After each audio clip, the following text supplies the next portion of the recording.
अब तो मैं भगवान का दर्शन करने के लिए चल दिया हूं।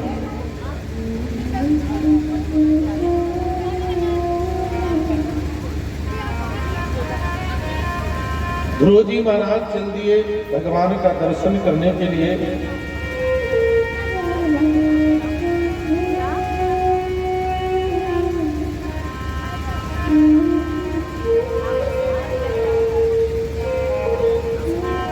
और रास्ते में विचार करके जा रहे हैं कि हे परमात्मा, आप कैसे मिलेंगे?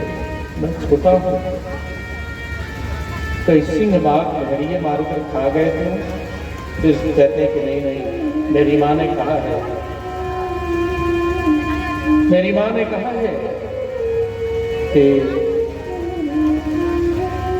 जहां जहां जाऊंगा वहां वहां परमात्मा मुझे मिलेंगे। अब भगवान का ध्यान करते हुए जाने लगे हैं।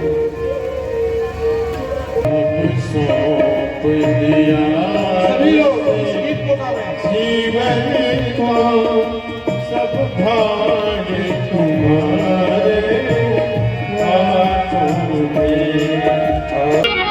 रास्ते में नारद जी मिल गए।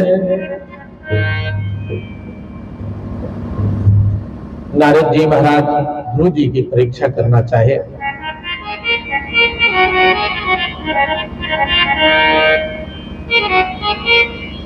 नारद जी को देखकर ध्रुव जी महाराज उनके पैरों पर गिर पड़े। बालक की विनम्रता को देखकर नारद जी महाराज तुरंत ध्रुव जी को गोदी में उठा लिए। ध्रुव जी को गोदी में उठा लिए और उठाकर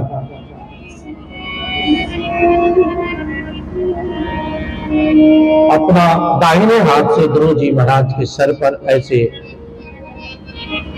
सहलाने लगे।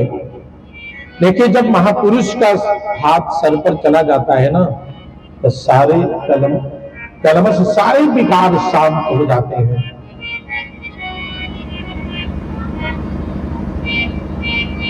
अब पूछने लगे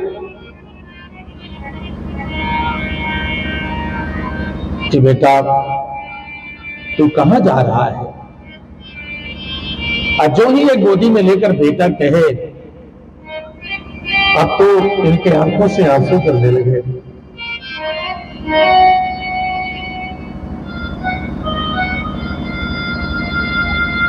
कहने लगे, मां की पहली बात सत्य हो गई। कहने लगे, मां ने कहा था कि जंगल में भी तुझे कोई बेटा कह के पुकारने वाला मिलेगा और गोदी में लेकर खिलाने वाला मिलेगा। आज मां की पहली बात सत्य हो गई।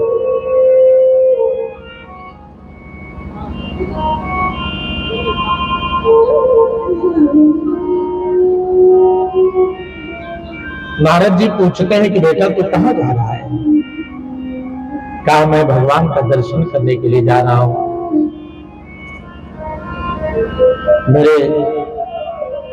मेरी मां ने कहा है कि सबके सच्चे पिता तो नारायण ही है। मेरे पिता ने अपने गोद में नहीं लिया और मेरी विमाता ने लात मारकर खदेड़ दिया,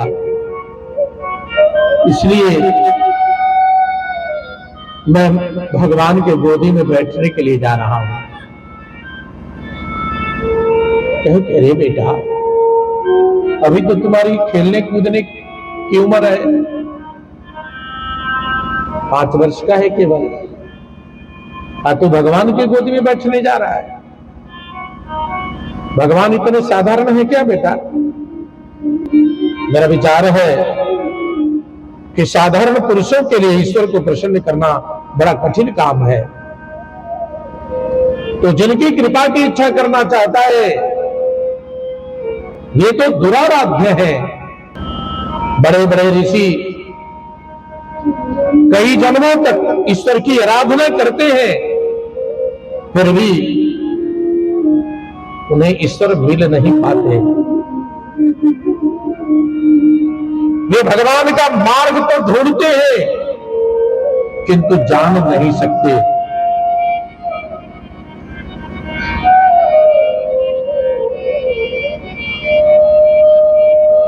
तो बुरा होकर पहले हर प्रकार के सुखों का उपभोग कर और वृद्धावस्था में निवृत्त होकर वन में चले जाना और शांति से भजन करना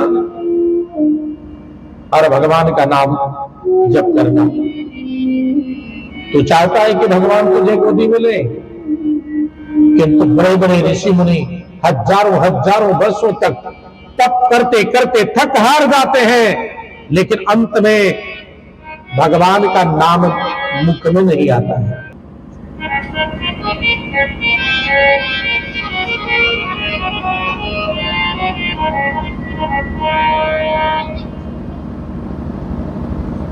आप फिर जाकर भगवान का भजन कर लेना।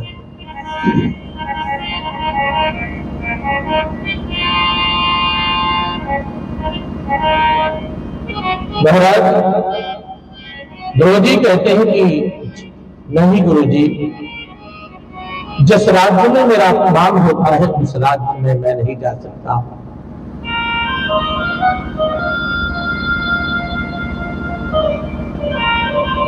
मैं इसी जन्म में भगवान के गोदी में बैठने की प्रतिज्ञा कर ली है, मुझे रास्ता बताइए। ध्रुव का अटल निश्चय देखकर नारद जी ने कहा, धर्मार्थ काम मोक्षाख्यम या क्षेत्रे आत्मनः एकमेव हरेस्तत्र कारणं पाद सेवनम। जो व्यक्ति अपना कल्याण करना चाहता है, धर्म अर्थ काम मोक्ष प्राप्त करना चाहता है, उसके लिए एकमात्र साधन है श्री हरि के चरणों की सेवा।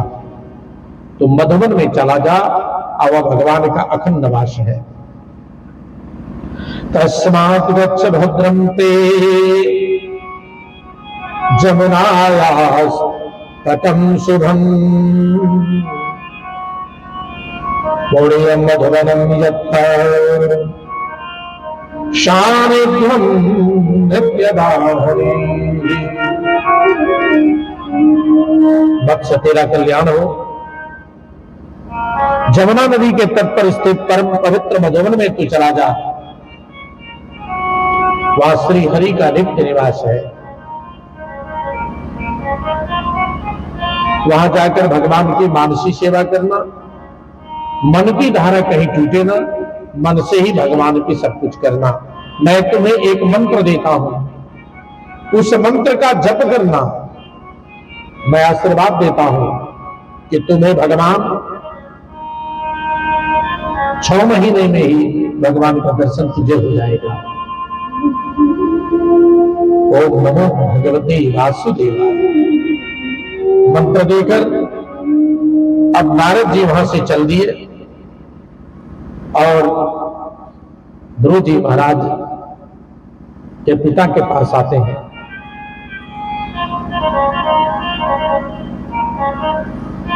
ध्रुव जी महाराज के पिता के पास आते हैं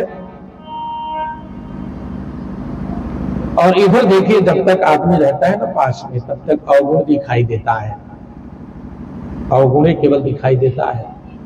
लेकिन जब आदमी दूर चला जाता है तब उसके गुणों की याद करके लोग रोते रहते हैं। अब ध्रुव जी के लिए उनके पिता जो कामपाद राजा है रो रहे हैं। नारद जी को देख कर फपक फपक कर रोने लगे और कहने लगे कि हे नारद जी, मैं कितना अभागा पुत्र हूं कि मैं अपने पत्नी सुरुचि के चक्कर में पड़कर मैं अपने सुयोग्य पुत्र छोटे से बालक को जंगल में भेज दिया। मेरे पुत्र को सिंह बाघ भेड़िए मारकर खा गए।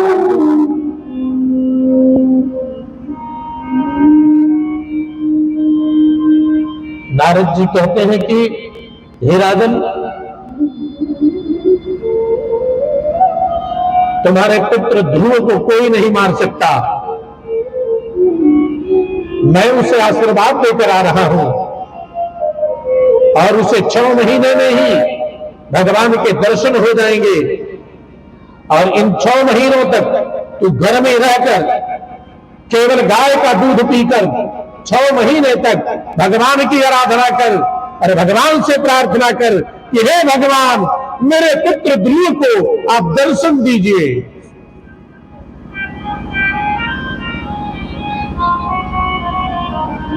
महाराज अब इसके बाद नारद जी है कहकर चले गए। अब ये सुरुचि के मोह माया के जंजाल से निकल गया यह राजा, घर में तपश्चर्या करने लगा। अब वन में जाकर ध्रुव जी महाराज प्रथम दिन उपवास किया और 3 दिन तक एक ही आसन पर बैठे रहे। बैठकर ध्यान किया, केवल फलाहार ही किया। दूसरे महीने में संयम किया, एक साथ 6 दिनों तक बैठने लगे एक ही आसन पर। तीसरे महीने में एक साथ 9 दिनों तक ध्यान करने लगे, फलाहार छोड़ दिया, केवल वृक्षों के पत्ते और जमुना का जल पीकर संयम बढ़ाने लगे। चौथा महीना में केवल जमुना का जल पीकर 12 दिनों तक एक ही आसन पर बैठने लगे। 5वें महीने में जल भी छोड़ दिया, केवल वायु भक्षण करके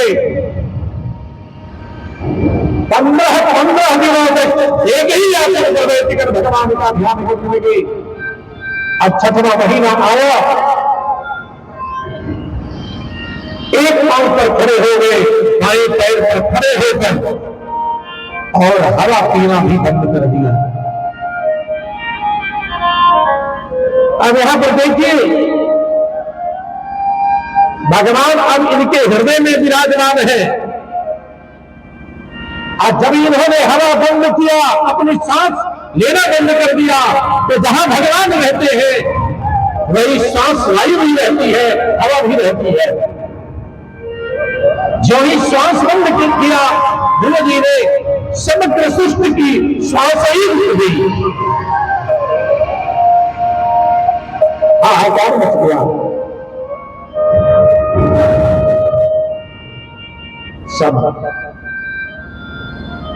सब जो है जाकर भगवान के पास जाते हैं। भगवान, और देखिए ध्रुव जी महाराज ने क्या किया, पंजे पर ऐसे जो है बाएं पैर के पंजे पर खड़े हो गए, एड़ी उठा लिया। और जब पंजे पर खड़े हो गए तो पृथ्वी एक तरफ झुक गई, जिसके कारण एक तरफ से झुकी तो दूसरे तरफ से समुद्र सारी पृथ्वी को डुबोने लगा। भगवान कहते हैं कि घबराइए नहीं आप लोग, एक मेरा भक्त है जो मुझे अपने हृदय गुहा में कैद कर लिया है और हृदय में वह कैद कर लिया है और अपनी श्वास वायु को रोक लिया है, इसलिए सबकी श्वास वायु रुक गई है। लेकिन आप लोग घबराइए नहीं, आज मैं ध्रुव का दर्शन करने के लिए जा रहा हूं। भगवान ये नहीं कह रहे हैं कि दर्शन देने जा रहा हूं, ये नहीं कह रहे हैं। वो कहते हैं मधुर वनम मर्त्य ददृक्षेतांगतः, मधुवन में अपने भक्त ध्रुव का दर्शन करने के लिए जा रहा हूं। भगवान आए और उस समय ध्रुव जी महाराज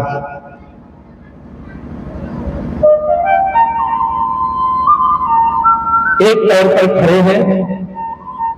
2 घंटा हो गया भगवान को आए हुए और उनकी आंख नहीं खुल रही है।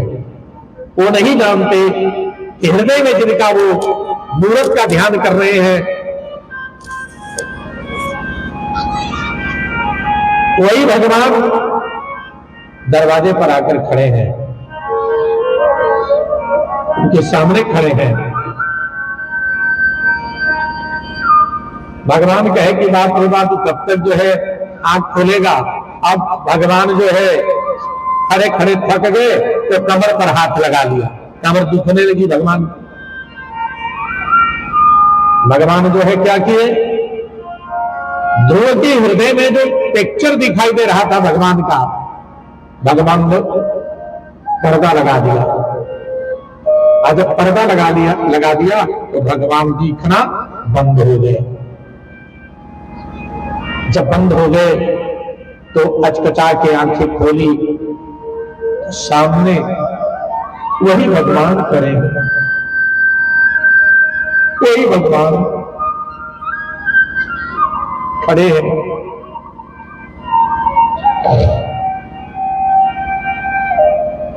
अब हाथ जुड़ गया, स्तुति करना चाह रहे हैं, लेकिन क्या स्तुति करें कुछ समझ में नहीं आ रहा है।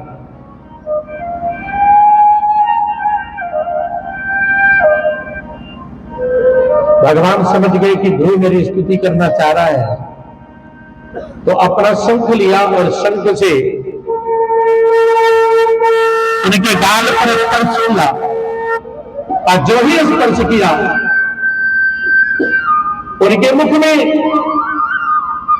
सरस्वती का वास हो गया। प्रभु आप सर्वशक्ति संपन्न हैं, आप ही मेरे अंतःकरण प्रवेश लेकर के अपने तेज से मेरी सुषुप्त वाणी को चेतन युक्त करते हैं, तथा मेरे हाथ पैर कान त्वचा आदि अन्य सभी इंद्रियों को और प्राणों को चैतन्य देते हैं। ऐसे आप अंतर्गामी भगवान का मैं वंदन करता हूं।